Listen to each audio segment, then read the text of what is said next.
भारतीय स्वतंत्रता संग्राम की कहानी में ना कई बड़े बड़े अध्याय हैं, लेकिन कुछ पन्ने ऐसे भी हैं जिन्हें हम अक्सर पलट तो देते हैं, पर शायद ठीक से पढ़ते नहीं।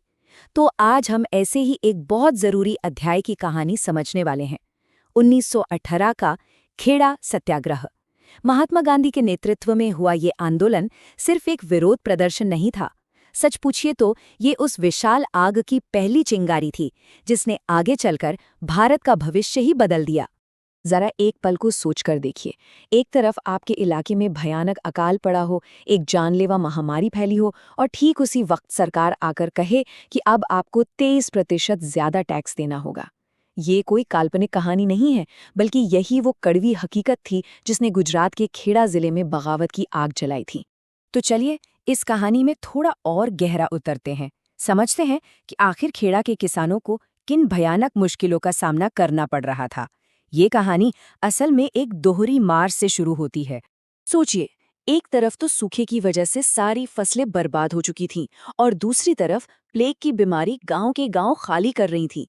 ऐसे में उम्मीद तो सरकार से मदद की थी, लेकिन जो हुआ वो उम्मीद से बिल्कुल उल्टा था। 16,740 ये सिर्फ एक नंबर नहीं है, ये उन लोगों की गिनती है जिनकी जान अकेले गुजरात में प्लेग ने ले ली थी।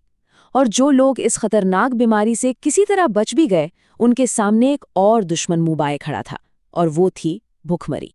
और देखिए, विडंबना ये थी कि किसानों को बचाने के लिए एक कानून पहले से ही मौजूद था। इसे कहते थे अकाल संहिता या फैमिन कोड। ये कानून साफ साफ कहता था कि अगर पैदावार 1/4 से भी कम हो तो किसानों से कोई टैक्स नहीं लिया जाएगा। लेकिन कानून की किताबों में जो लिखा था उसे जमीन पर लागू करने से अंग्रेज अफसर साफ इनकार कर रहे थे। तो मतलब ये मुसीबत एक नहीं थी, बल्कि एक के ऊपर एक कई मुसीबतों का पहाड़ था। भयानक अकाल, जानलेवा प्लेग, ऊपर से टैक्स में जबरदस्त बढ़ोतरी, वर्ल्ड वॉर 1 की वजह से बढ़ती महंगाई और सरकार का वो रवैया जैसे उन्हें कोई फर्क ही नहीं पड़ता। इन सब ने मिलकर किसानों को उस मोड़ पर ला खड़ा किया जहां से बगावत के सिवा कोई और रास्ता नहीं था। अब जब सारे रास्ते बंद हो गए और सारी उम्मीदें टूट गईं, तब किसानों ने अहिंसा के रास्ते पर चलकर अपना हक मांगने का फैसला किया।